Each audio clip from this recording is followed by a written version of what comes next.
everyone. Welcome to today's Pet Pawcast. I'm your host, Dr. Roberta Westbrook, and thank you for joining us here at the Campus for All Animals, the Houston SPCA. I'm so happy to meet with you all today and to talk about all things pet behavior, weird things that your pet does that you never understood why they do it. Maybe I can give you some insight as to why you think these things may happen. So if you can think of any questions, weird pet behaviors that your pet does, get those questions ready and I will help you. In the meantime, I want you guys to consider coming on down to our adoption center where you can look for a dog, a cat, a puppy, a kitten, a rabbit or a guinea pig, some pet that might make a wonderful addition to your family. We don't require appointments to come visit with our pet, so please just bring your family, bring your friends, come on down and take a look. I do want to introduce you to a wonderful special dog, our pet of the week this week, who is looking for his forever family. His name is Duke. Duke is a neutered male. He's approximately 2 years old, and he's a shepherd mix. And so Duke is here looking for his forever family. He has lots of energy. He loves people. So if you're an active family, maybe you want to go on hikes or runs, or you just want a family companion to play in the yard with, Duke would make a wonderful family pet. So come on down and visit with him and all the other animals that we have in our adoption center. So let's talk about some of the strange pet behaviors. One of the things that I love about animals, but that also perplexes us, is that we can't talk to them. And so we sometimes notice things that they're doing and we don't really know why they're doing it. And usually it takes veterinarians and researchers to do lots of studies and kind of make some inferences about why pets do some of the things they do. And so sometimes we have great answers for it and sometimes we don't. But start submitting those questions and let's please see if we can talk about some of the weird pet behaviors your animals have. So somebody's dog has begun staring at the wall. Is that normal with age, or could that be a medical concern? Interesting. So someone's pet is staring at the wall.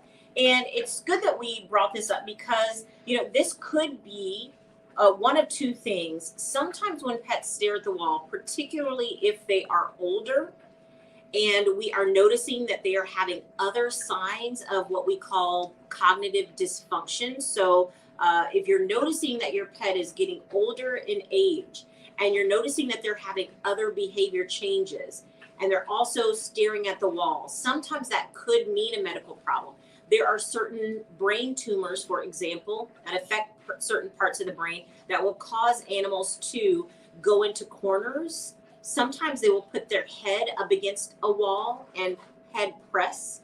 Sometimes they will stare at a particular point on the wall and not seem to be able to kind of get themselves reoriented. So certainly there are some medical concerns that could be related to staring at walls or being caught in corners. Sometimes it's even a vision problem. So if your pet is in a corner or up against a wall and they don't seem to be able to find their way out, certainly there's some medical causes for that.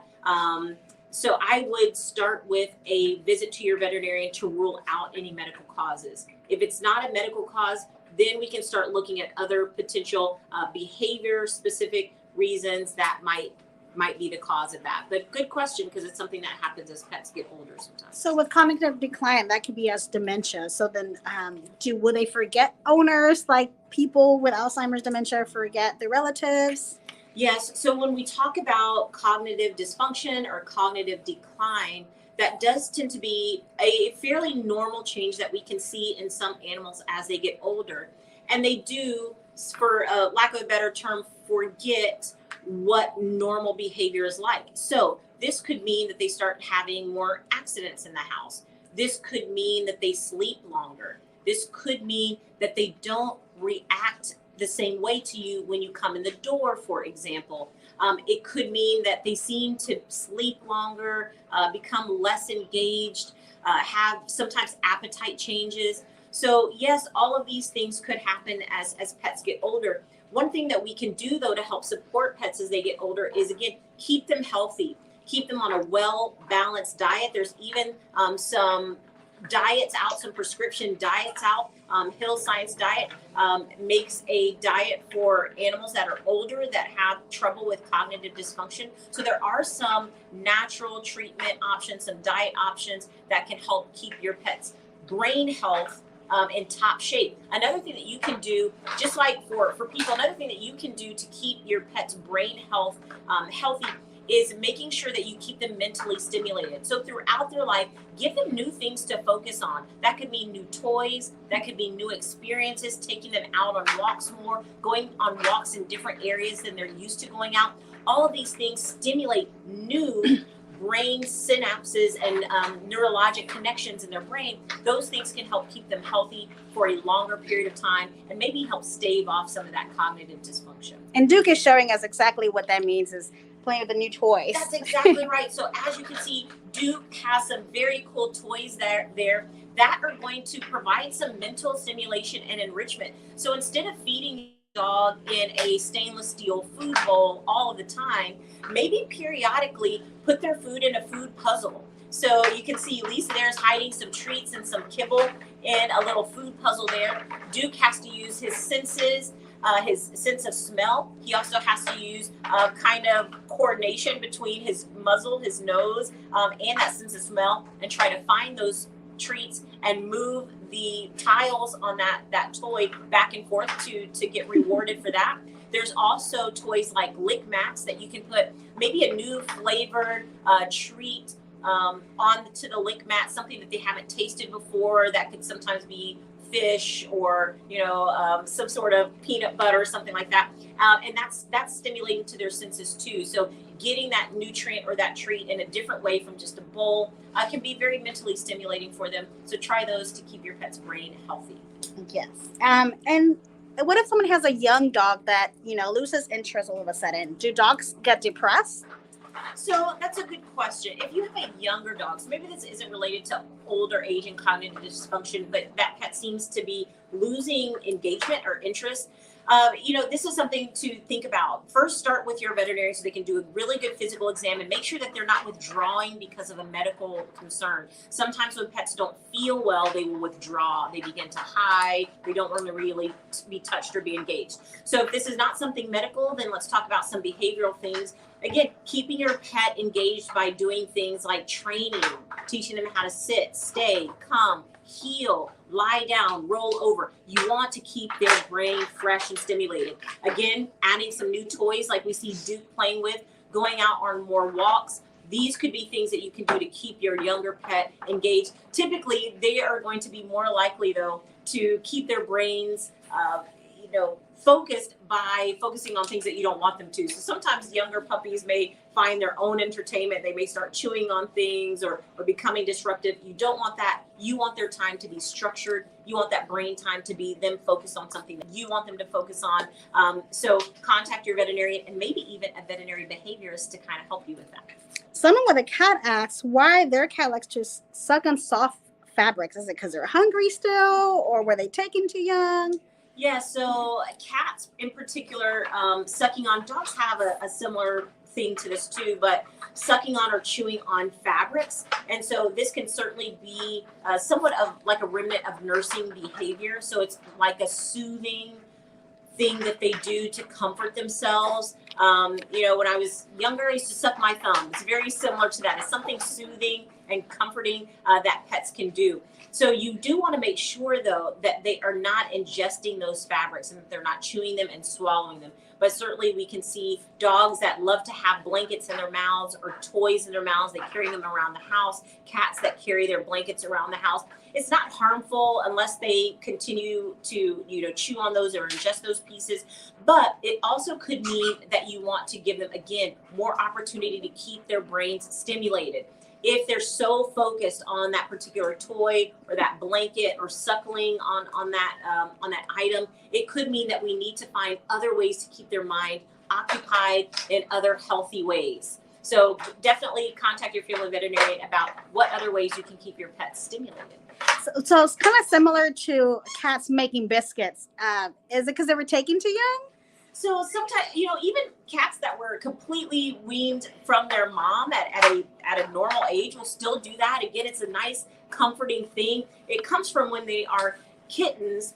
They use that kind of kneading motion to help release milk from the mother's mammary gland. So as kittens and are nursing, they tend to use their paws to press on the mammary glands to help milk be released. And sometimes that behavior just continues even in adult age. And it's quite comforting. It helps us know that they are soothing themselves, that they're being comforting, and really is not a problem at all if they're doing the making the biscuits. If a dog is biting their toe a lot, is that of concern?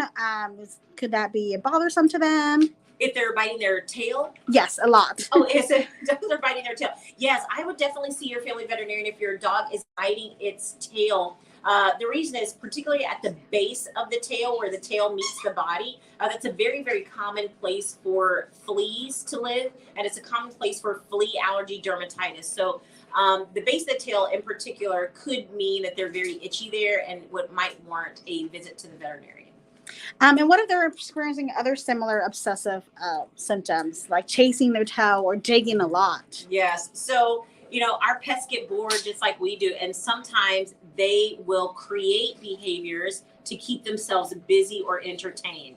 So this could be things like, again, you mentioned chasing the tail or spinning in circles or, pacing back and forth, licking their paws a lot, just constant licking their paws. If these things are happening intermittently or for short period of times, they may not be that bad and may not be abnormal for your pet. But when these are occurring so frequently that they cannot have a normal life, or those behaviors are taking the place of other normal interactions where they don't want to interact with family or other pets, these might be clues that you want to have your family veterinarian take a look and see if there's something else we can do. Certainly animals can get anxiety and they can get separation anxiety. And as coping mechanisms, they may come up with other ways to focus their energy. So what can we do about that? Again, keeping them mentally stimulated is important. But also, if it becomes an issue, seeing a veterinary behaviorist can kind of help curb some of those issues. Sometimes they use a combination of behavior modification and medication. There are medications out there for dogs with anxiety. Now, these medications are a wide range. Some of them are used temporarily in the early stages. Some of them are used lifelong. But there is medical therapy to help your dog feel more comfortable, feel more at peace, and not have constant feelings of anxiety. Something similar can be seen in cats. Like if they're biting their tail and we see like a rippling skin. Is that common? That can happen. And it can happen in some cats. And we don't always know the reason for that. But if you've ever noticed, so one interesting medical thing is it happens in dogs and cats where when you pet them or you sort of tickle them, it happens in horses as well, where you might see their skin sort of twitch a little bit. And this is an unconscious behavior in animals. There's actually a muscle that is inside the skin, a very, very thin muscle called the cutaneous trunci muscle. The cutaneous trunci muscle, so that's your word for the day. And with a little bit of sensation, that muscle can twitch and it can cause the skin to ripple or twitch. And this is unconscious to the pet. It's usually just a result of kind of like a tickling sensation. Now, this can happen in a more extreme case in cats, such that they actually get uncomfortable after a while. And in some cases, they can become uncomfortable. And in some cases, maybe even turn around to bite at whatever's tickling their skin. And we don't always know why this happens. Sometimes it can be attributed to skin disease or other types of disease. So if you're noticing that this is happening excessively in your pet, it's normal to happen, when you're petting your pet or tickling their skin. But if it's happening all the time and you're noticing that your cat is having this rippling skin and they turn around to bite themselves or chew themselves, and they're seeming like it's bothering them, this might be a clue that you should take your cat in, have them examined by a veterinarian, and make sure there's nothing medical that can be treated to kind of stop that hypersensitivity that they're having in their skin. Something else that's common is when a dog, gets appeased when it's scared or excited. Is that caused from a UTI or more behavioral? Yes, some of us may have noticed that, where you see a really adorable dog, you walk up to the dog to pet them, and all of a sudden they either crouch and begin to release urine, or they roll over on their back right away and begin to release urine. Oftentimes that can be a sign of stress nervousness, and kind of a behavioral response, particularly in dogs that are not very confident and that are trying to gain their confidence. And so this can be something that you can sort of train out of your dog. So particularly if this happens with strangers, as strangers walk up to your dog, you can talk to people before they come close to your dog and ask them to please not come all the way close. You can do things like have the person approach your dog from the side as opposed to directly on, because sometimes that direct interaction can make them feel a little bit more submissive. And so they can approach your dog from the side. They can also give treats to your dog from a distance, and that might make your dog feel more confident about being approached by people. And over time, they may be able to stop the submissive urination that they have. But oftentimes it happens because the pet is not confident and a little bit nervous. But it's definitely something that you can work with your pet, with your family veterinarian. And why do you think dogs still, mark even after being neutered? Oh, sure. Why do dogs, and maybe even sometimes cats, still mark their territory after being neutered? So, marking is important because it sends messages to the community of other dogs and cats out there. So when you're taking your dog on a walk, one, that your dog might be neutered. Two, they may have already urinated and emptied their bladder.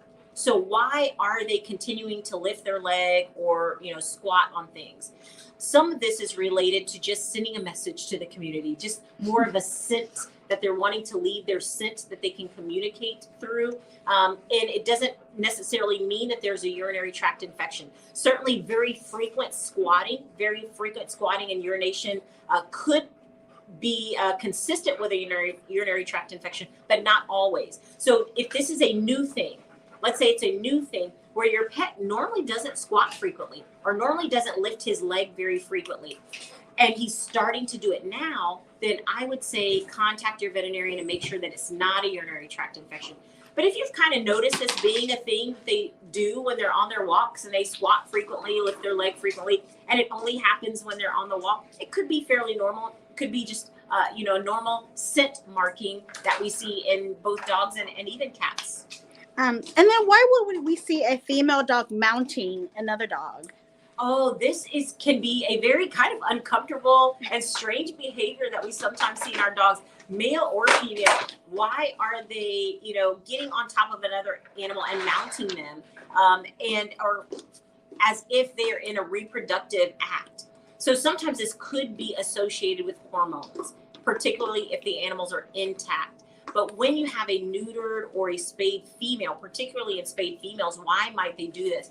This also could be a behavior that happens as a stress response. Sometimes when they're overstimulated, they're excited, they're stressed, they become aroused in some way.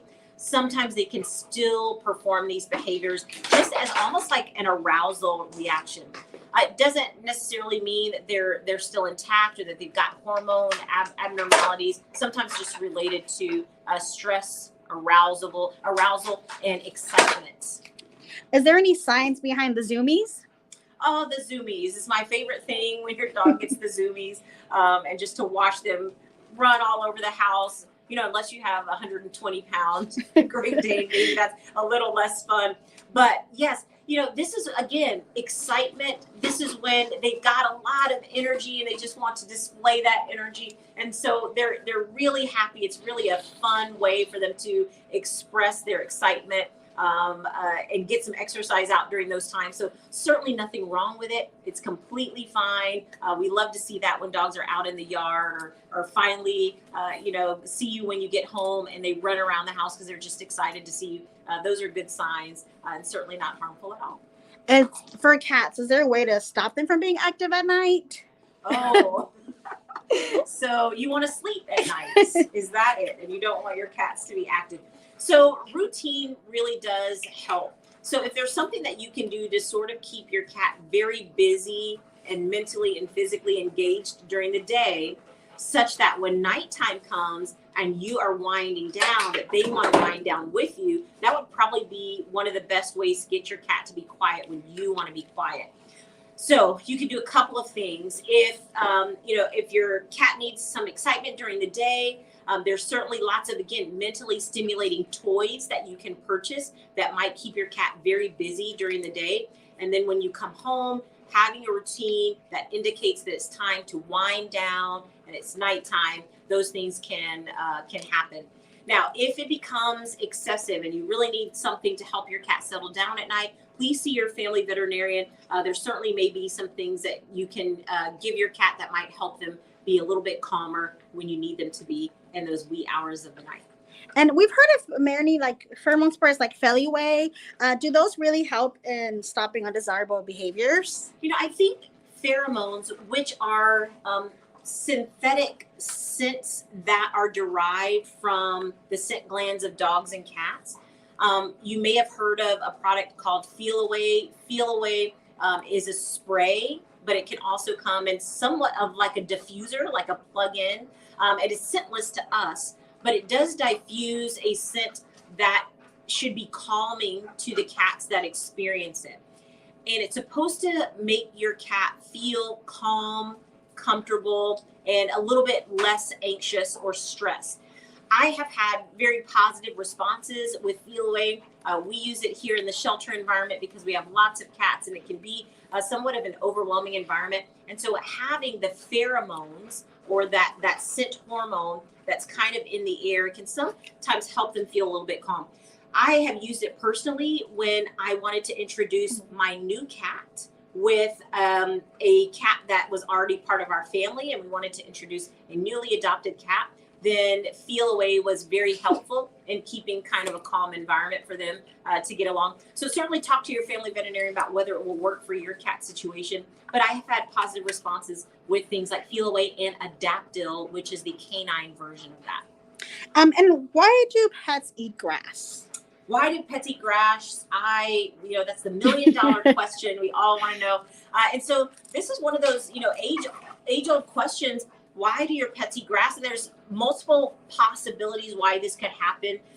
Certainly, when your pets eat grass, it might be most concerning to you because oftentimes it makes them vomit. And so they eat grass and they go into the house, and then sometime later they may vomit, and so you see the grass in there. Certainly, theories have been that they are not on a balanced diet, and so they're trying to get some nutrients from the grass. But this has happened in even dogs on very well-balanced diets. So it's not always a nutritional deficiency that we're looking for. Sometimes there are things on the grass that make them want to eat it. So sometimes there are remnants of smells of food or, undigested things from excrement of other pets and other animals that make them want to ingest it. And so it's not so much the grass, it's what the smell is or the substances that's on the grass. And sometimes dogs explore with their mouths. So it's not uncommon that they explore, and their sense of taste can be something that they use to really explore their environment. So we don't always know the exact reason why, but if it's becoming excessive, again, this might be a reason why you might, or if it's new, then this might be a reason for you to contact your family veterinarian. If it's something they've never done before, or they're now doing it excessively, I would say let's have an exam and make sure that there isn't anything medically going on. And the behavior that somebody has seen in their dog is kind of like stopping under leaves or a tablecloth. Is that a type of seizure? So, this is a very, very new thing to me. I have not noticed this personally in my pets or friend or family members' pets.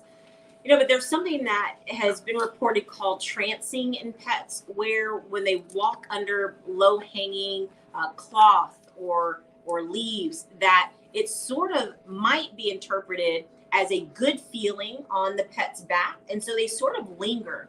And walk very slowly underneath that tablecloth or underneath those leaves. And they sort of walk very slowly and they sort of linger there almost like they're in a trance. This isn't considered a seizure. They're aware of what's happening, and they seem to be able to communicate with other animals and people in their environment while this is happening. But they just sort of seem to be in sort of a very calm, good feeling, maybe with those leaves or that tablecloth along their back, almost like a very soothing thing. So there's no definitive answer as to why pets do that. But if you see your pet doing that, feel free to contact your family veterinarian to rule out any medical causes. It's not a seizure. It tends to be, not a problem for them. But if you're concerned, always, it doesn't hurt to talk to your family veterinarian about it. Somebody asked, my dog stares at her food before she eventually eats it. Should we change food, or could it be a dental problem? Yeah, that's a good point. If your pet normally goes right for the food when you put it in, and then there's a change in that behavior where now when they approach the bowl, it's almost as if they think about it and they just stare at it for a minute. I would say a clue to have your pet examined by a veterinarian, because maybe they're pausing because there is something wrong. Maybe they're pausing because they do have an oral problem, a painful tooth, and they're just hesitant to now want to chew on the food. And so they may look at it and they may decide to do something else and rather than eat. So I would have that looked at.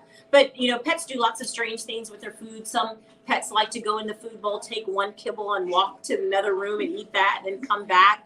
Other pets like to kind of turn the food bowl over and bury their kibble and then eat it that way. So there's lots of kind of strange behaviors around eating that you can notice in your pet.